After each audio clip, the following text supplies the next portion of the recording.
Hello, I have made a save file. It's obviously not finished, but I did want to let you know a little bit of the lore and give you some tips and tricks on how to make your save file as equally as obsessively detailed as mine.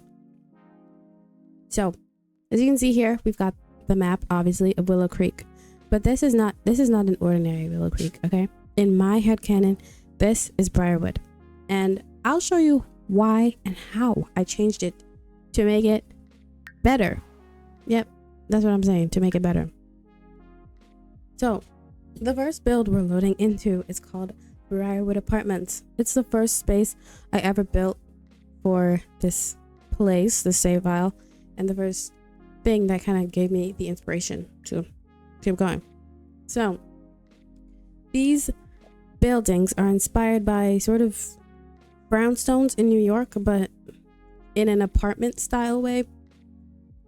So yeah, that's my first tip, is to look on Pinterest and put those buildings together to mash and create something that's unique to you. I'll put some images up that this building was inspired by, and you can kind of see how I took some elements from each to make it my own. And secondly, if you want to go a little overboard and you're kind of a little crazy like I am, you can go on actual architectural YouTube channels. Like, my favorite is Architectural Digest. And anytime I'm building something and I want to have a certain flavor, I will go there and kind of like soak in the knowledge. So yeah, Brierwood is obviously based off New York. Like, look at this building, look at that building, look at these buildings. If this is not like me trying to make a pseudo New York, I don't know what is. But basically Brooklyn is the bones of this place, let me tell you. So I'm just gonna do a quick rundown of each building and each section of the apartment so we can, move on to the other places. The first place I want to show you is the Farfalle restaurant. This is a Farfalle restaurant. It is actually owned by a sim who lives in the we're gonna call it upper echelon, upper south side of Brierwood here. And she is actually from Tartosa, and her parents own this place. They still reside in Tartosa, but they owned this place. They had a couple workers build it up, and they were like, Francesca, please come and take this over. So she moved with her family when she was very young, around a teenager, and she just had to take over this place. So she's been running it for a while. She also owns the entire building, so all the tenants that live here know who Francesca is. She's not well acquainted with them, but hopefully that'll change in the future. This build, I wanted it to feel very homey and makeshift, but the more I kept building, the more I was like, Francesca's kind of an upscale girl, like she would have some cool items in here. I don't know why those aren't showing. She would have some cool things. She's a cool girl, hip, young. So she kind of took it and renovated it a little bit to make it feel a little bit newer. No, it's still a little dilapidated, still a little rundown, but she's cute and I like Farfalle. One of my favorite builds I've ever done. Okay, so my second tip while exploring Gion's apartment is to make sure your builds have your Sims personalities injected into them. And don't just build for yourself, build for the Sim. It's very important that you take into account what they like to wear, what music they like to listen to, their job, their hobbies, their wants, their desires. Like, it's very, very crucial to decorate for the Sim and not for yourself. And that is something that I really struggled with this building, honestly. I just wanted to keep building in a very specific style, and I had to push myself to build outside of it. So as you can probably see, Gian is a fashion designer, and she's actually from Mount Komorebi, Gian Park Jones, Mount Komorebi, and Brooklyn, or Brierwood-esque Brooklyn, Brierwood. Okay. She's from Brierwood and Mount Komorebi, and she has been living here her whole life. Her parents also live here in Mr. Brierwood. They also live here. And yeah, that is basically the basis for this. She's a fashion designer, loves the color red, and that's kind of what I went for in this build. So you can see there's details like fashion books, some money, coffee, some fashion stuff, some more fashion books with really beautiful drawings on them, some rolls, some art, her closet, sewing machine, all things that would feel very Gion to me. And yeah, I just wanted to make it feel like that's the kind of sin. The goal is basically, as soon as you see the apartment, you know who lives here. And if you couldn't pick up on who lives here, then I did a bad job. But yeah, so this is Frederick McCleveland's house, or apartment block, I should say. And he is a trucker, actually. So he doesn't spend much time in his apartment, but when he does, he doesn't cook. He doesn't have a stove. His apartment didn't give him a stove, and I thought that was really funny. I don't know. So he has an air fryer only, a water dispenser, a fridge. And yeah, he's from Chestnut Ridge, I think that's what it's called, the horse pack world. And yeah, he recently got a new job doing intense trucking, so he's got all his mechanical stuff here ready to fix up anything that goes wrong. And he's very old, he's very cute. I'll enter some pictures of all the Sims that live here so you can, you know, see them for who they are and their personalities and their faces and how I injected them into this build. He's a very grumpy guy, very gloomy, very lonely. Recently divorced his wife, visits his grandkids in Chestnut Ridge whenever he can. And yeah, he just lives here because this is all he could afford. He had to move to Brooklyn. Oh my god, I'm gonna keep calling it Brooklyn. He had to move to Brierwood for a better chapter. And I really like Frederick. He's super cute. I love seeing him around. But yeah, the last apartment I want to show you guys is the apartment owned by Miss Joan and her two grandbabies, Desiree and Desire. So she lives here. She's a little bit ill, and she's kind of a Bible Belt Southern lady. She loves her The Watcher. You know, she prays and does all that religious jazz. She's actually inspired by my own grandparents and my family. So I absolutely adore her and her two little grandbabies. They're so cute. I love seeing them around. And basically, you can see how I kind of took the fact that she has an illness. She likes to bake, so she has a lot of things going on in her kitchen. She, like I mentioned, she prays a lot, so I put some prayer things around, and you know, very old grandma church vibes. And her recliner, things like that. And she's a classic Southern lady, so her living space kind of feels a little Southern. Moving on to her kids, I did want to mention a technique that I use. I know we're getting into techniques, it's a little crazy, but a technique that I like to use called spread the color. Okay, so basically what you do is you get like a base color, which in this room would be white, and then you pick 3 accent colors. So that would be yellow, green, blue, and I basically take those and I spread them around the room. So for example, this buffet right here has a yellow little throw blanket. This yellow poster brings the yellow over here. This whole bed is like the yellow piece with the little blues and the whites. It just kind of connects the whole place together. And there's a white what are these called, cardboard standee, and white and yellow, excuse me, and a white and yellow poster and a yellow bag, and you just kind of want to spread the colors around. So if this playset didn't have blue or white, I'd have to put pieces on there to spread the blue and white over to this playset. And that's pretty much how I built Spread the Color. That is the name of the game.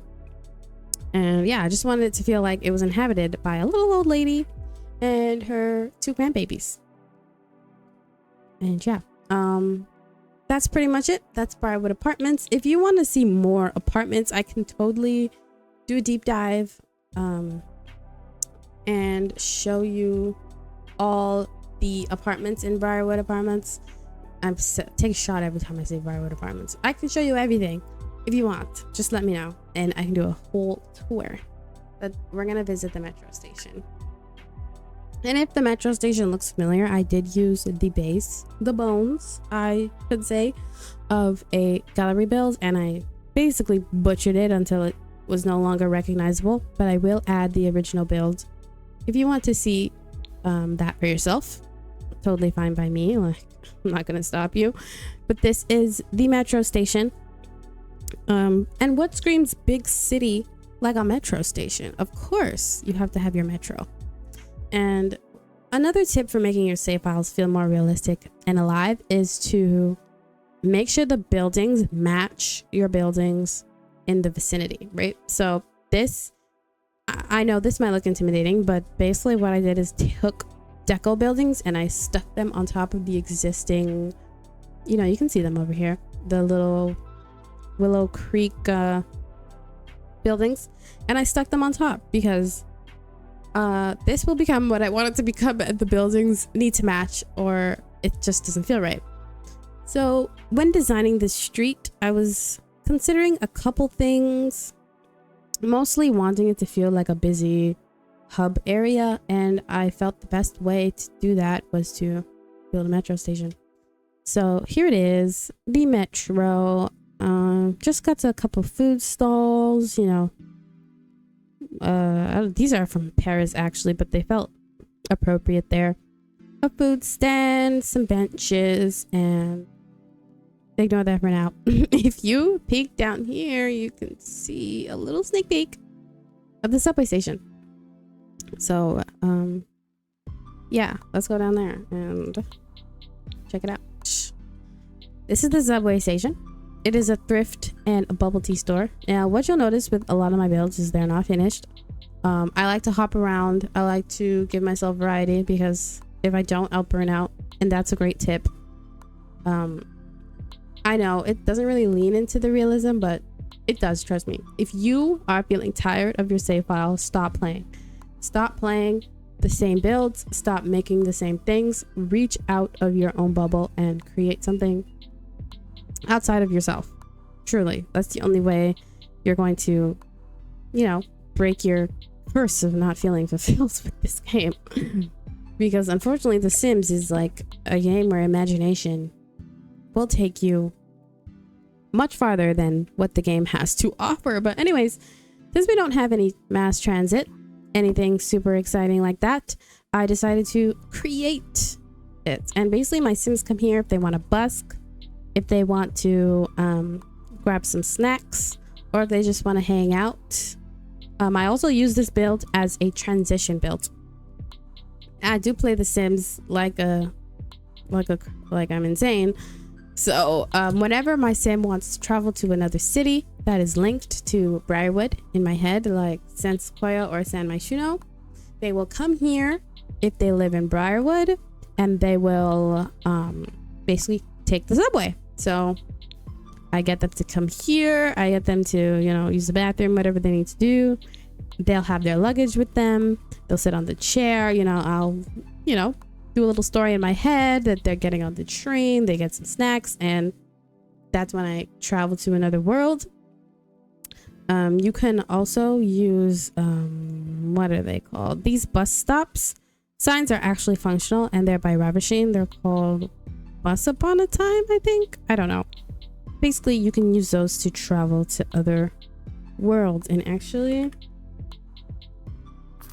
if you're feeling like you're missing some sort of realism, transit is a huge way. And lots of mods like SimNation Travel and such can help with plane tickets and flights and all sorts of things like that.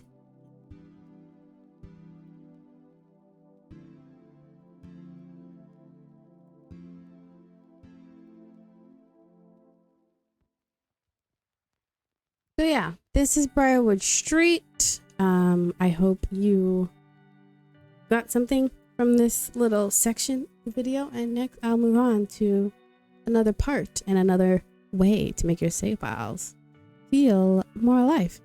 Welcome to Pinewood Street. I'm very excited to talk about this street and how it's going to function and how it works and all the things in it. So on the right side, you can see the Brierwood School of Prep. It's actually an elementary school that obviously the kiddies go to. It is functional with the Cereboo's go to school mod, I think is what it's called. And yeah, it's a lot of fun. Very good. Very good. This is Pinewood 1 and Pinewood 2. You can see little Desiree has made an appearance, but this is Pinewood 1. And right over there, you can see Pinewood 2 just sitting there very cutely. So yeah. The people who live here are the Simpsons. All right, so this is the room of Francesca and Sherwood Sampson. And Francesca is the sim that owns the Farfalle restaurant and the Brierwood apartments, like I said before. She's also a writer. She's obviously very wealthy.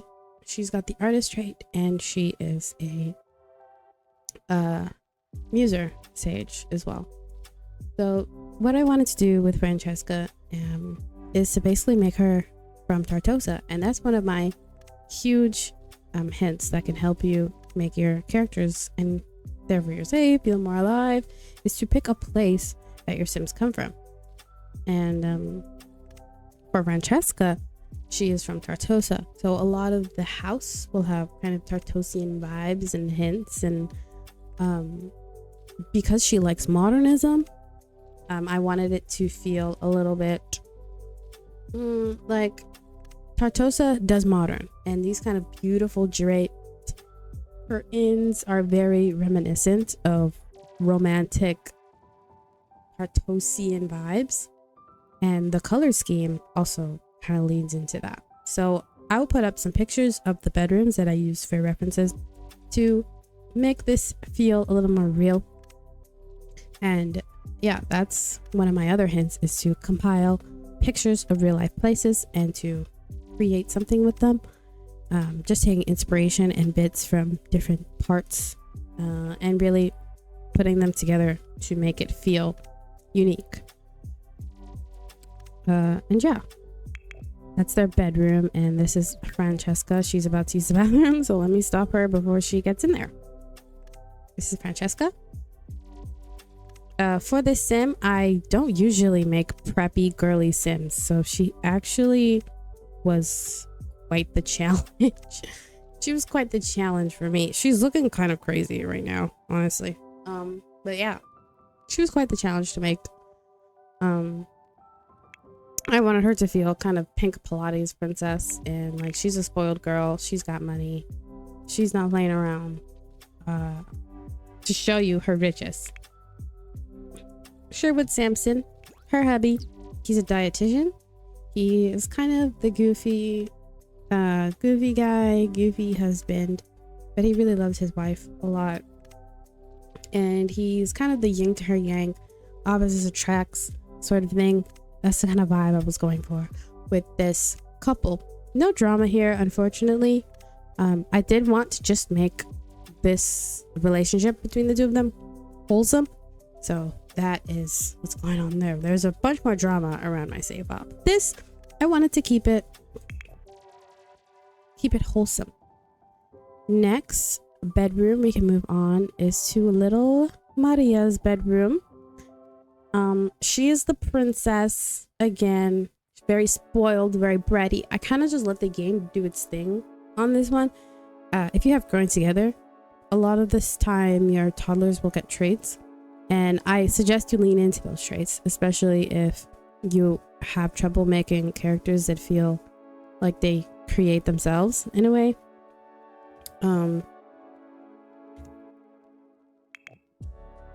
Little Francesca, little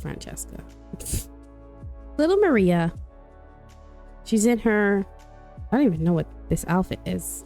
She's also in the middle of farting, which is really cute and nice. But little Francesca here, she's a little aggressive, a little clingy. She likes to bite. It's the funniest thing ever when she's just running around and like talking to a family member, and all of a sudden I see her cue the bite action. Brings me lots of joy and lots of amusement. Usually would annoy me, but she's like so cute. I just love all my Sims because I pour so much time into them, and yeah, I think it's important to do that. But essentially for this room, I wanted the whole house to feel like it was decorated by Francesca, and Sherwood had very little input. The only input he had was on the kitchen because he is, you know, a dietitian. So I wanted to feel like this was his zone, this was his space, this was his territory. And yeah, I think this feels very masculine in a way that Francesca would approve of. So yeah. Next room I want to talk about is little Luca. So again, talking about the instant recognition of who this is and spread the color. That's all I use. Who is this? Spread the color. So this is little Ezra's room. He is my little science sim. I love making kids that are into knowledge. It just fills me with so much joy to give them little trinkets and bit bobs. But yeah, he's a little weeby, a little nerdy, a little in his own head. I kind of had a vision of him being like, you know, those kids that are on like, I don't know, Valorant, and you're like, how do you even have a setup, and why are you here on a Tuesday afternoon? Like, please. That's the kind of vibes I wanted to give him, and I think it worked. It is very childlike. For the child Sims, you can make them feel a little more excuse me, feel a little more preteen. But for Ezra, I wanted him to feel he's a child, not a preteen. So yeah, that's what I went with. It's very cute. One of my favorite rooms in the house. Feels very child. One of the last rooms is Mr. Luca Samson.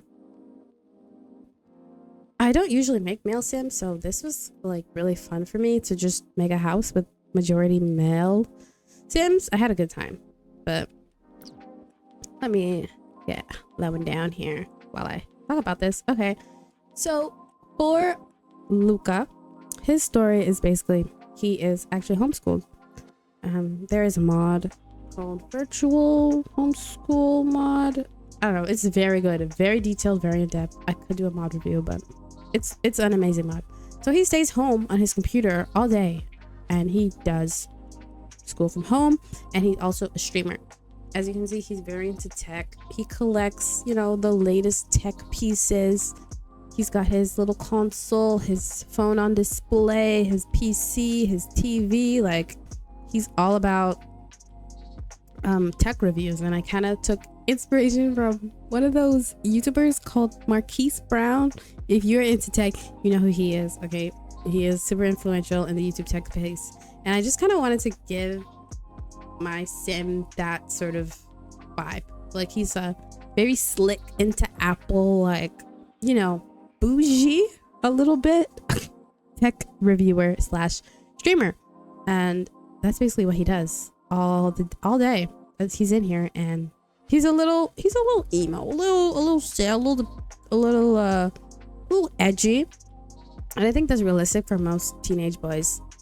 A lot of them are just, you know, a handful. Let me not get into that. And he also skateboards on the side. And one thing about Luca and Francesca is because they're home a lot, they have a really strong bond, and his mom kind of just looks over Luca because sometimes he can get in his head and, you know, be super sad, and I don't want to say depressed because, you know, that's a real life thing that people go through, but he's just, you know, a gloomy sim, and he's always sad, and he needs his mom there to pick him up, and they have a really strong relationship because of that. And yeah, let me give you, wow, he needs to pee. It's not an attractive face. Please stop doing that, please. Okay. Here's a little glimpse at Luca. Oh, isn't this such a cute, like, he just looks so cute. There's Luca in his little emo outfit. And that's the entire house. I also want to show you Maria's workspace because she's a writer. And you know, she's into pink. I imagine these are her parenting books. She's a mommy blogger. Mommy blogger slash writer. That's what she writes about. If I click the computer, I can show you one of her books, Stories of a 20-something-year-old Mom. Yeah, she's a mommy blogger. I felt like she fit those vibes. Rich mommy blogger. Take a shot every time I say mommy blogger. But yeah, her room is really cute. Her little office. I never make offices, so this was very fun to make. And yeah, just the outside. Very simple. Didn't want to make it too extravagant because, you know, they're not ultra rich. They're middle class. This house is empty. But, you know, again, like I said, I leave builds empty. When I have new ideas, I come back and I, you know, put them in. All right.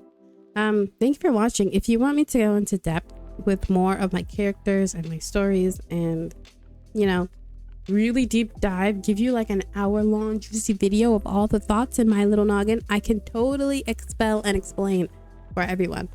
But yeah, thank you for watching. Good luck with your save files, and hasta la vista. I am Pixia. Goodbye.